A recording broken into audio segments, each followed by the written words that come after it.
I like it a lot.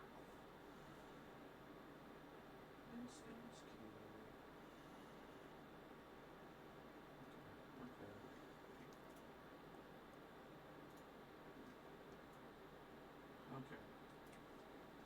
Although this is a little fun, it's fine. I got more buttons to push in.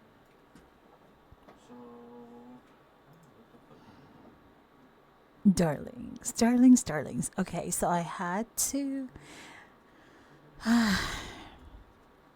We're still on Love is Blind, season 8, episode 8 and 9. So, I actually had to replay and rewatch a few times the what I feel like is a very slow moving train, breakup train between Lauren and David. Look, at the onset of the show, David was already like the jerk. Point blank, period. Okay. I mean, telling somebody that, like, oh, you're already past your prime because you're 30 years old, or being rude and asking, like, so what are you doing here? Like, hello, it's Love is Blind. What are you doing here? But anyway, and then, um, we're here now at this point where he seems to want to break up with Lauren, but doesn't know how.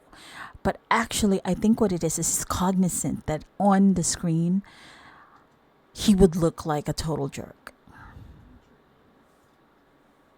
So he's volleying between wanting to quote unquote be with her versus really truly wanting to not be with her, because he doesn't actually care to be with her. Um, so let's just hit this out of the park. I think the biggest issue between them is that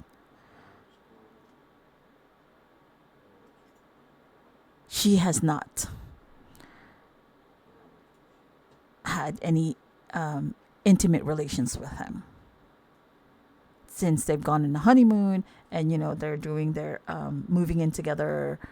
What do you call this? Pre the wedding, to see if they can stand each other or whatever. This hyper vacuum, right? That is Love is Blind. But they know exactly what they were getting into. It's like, we're on season 8 at this point. Holy cow. Who the heck doesn't know this yet? But the way David is handling it, in, like, SLT shaming Lauren for having a life before coming to the show. Um, sure, hers is magnified because, she's very open about having had relations uh, leading up to 2 months prior to the show starting. She's also open about the fact that had that relations or casual relationship turned into something more serious, she would have backed out of becoming a contestant on the show. But because that obviously imploded, but somehow keeps coming back to haunt her, it gives her more of a solid ground to stand on. That relationship is definitely not for me. I mean, it was what it was. Something casual, didn't have to be extended any further than that. But for Dave, I think it's really the intimacy factor, because he's thinking, well, so she was just possibly in his mind, he's thinking, well, she was just willing to be on a casual status with somebody, and now that she is engaged to me, now she's thinking she's not ready to be intimate. Like, hello, she's okay to be intimate with something casual, but not with somebody she's almost going to be married to. Dave, seriously, this is not the way to go. This is not it. If that is really how he feels, he needs to just man up, grab your balls, and man up, and just tell her outright, this is how I feel about this situation. It's not really that I want you to feel bad about yourself, but that I feel you give, because you have been intimate with this person who happens to just be an acquaintance or of sorts with my friends, it kind of like, rubs a little salt on the wound. And yeah, I mean, I don't know what guys talk about when they're like out together or whatever. Um, but I don't, we're not sure what Dave has been privy to, what his friends have been telling him about this acquaintance that is now an acquaintance of theirs, I guess, because she used to be the casual to Lauren, who is now fiance to Dave. So it's sort of like a really weird love triangle. Yeah. Yeah. And I think for once in Dave's life, it makes him feel like he's not in control. Because in his mind, he's probably thinking, you know what? Is she rejecting me? Is Lauren rejecting me? Because, again, it circles back to she was readily available for something casual, but something that is a more long-term, lifelong relationship.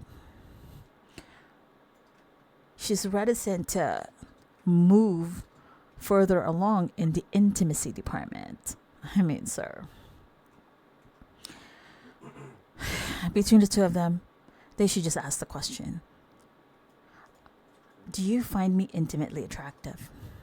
Sit, ask each other. Seriously. I mean, I feel like emotionally she may be connected to him, but I don't think he's emotionally connected to her from what we're seeing. It's like all he wants to do is just harp on the dude who's not on camera, but maybe wants to be on camera. But it's like, Dave, what is going on? Do you happen to have a crush on dude? Sheesh.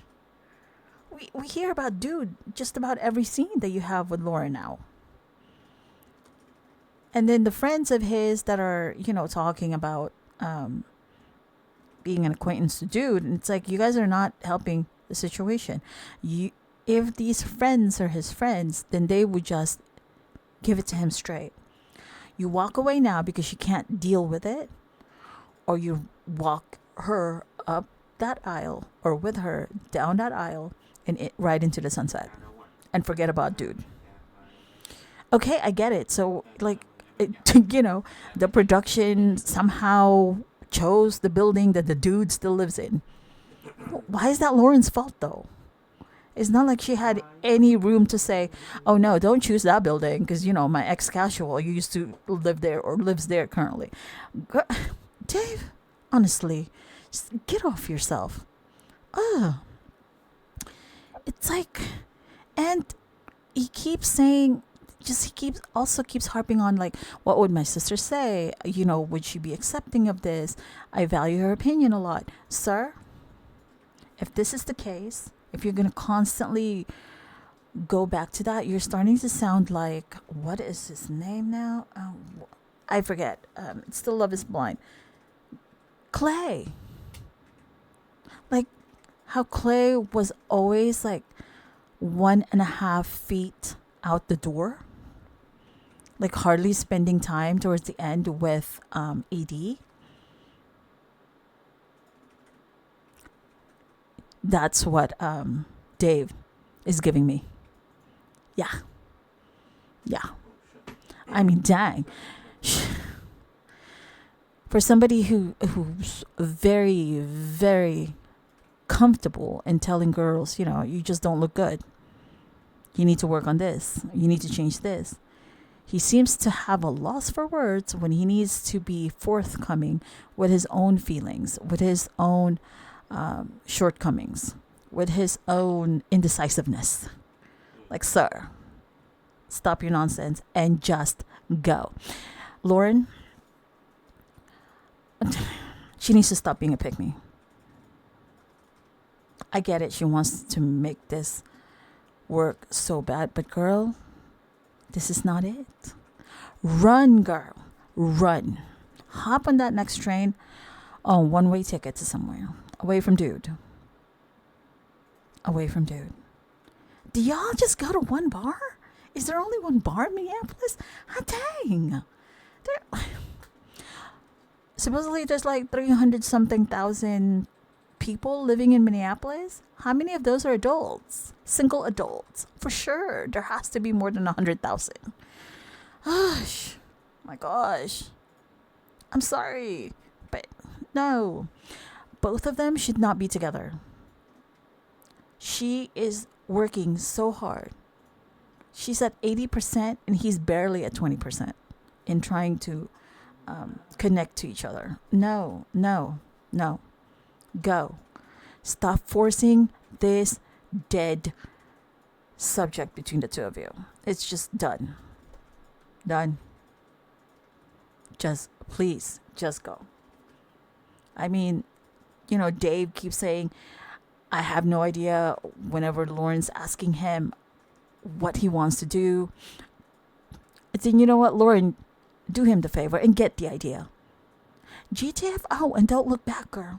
Seriously, it's not too late. It's not too late. Anyway, darlings, that's it for that. For those two. Honestly, they just grind on my nerves at this point. Ooh. Share your thoughts in the comments below. Remember, stay fabulous. Don't let anybody tell you otherwise. Leave some grace for others, even though they irritate the crap out of you. But do not ignore those red flags. And always remember to journey in gratitude. Darling dears, I shall see you all in the next go round. Toodaloo for now. Bye.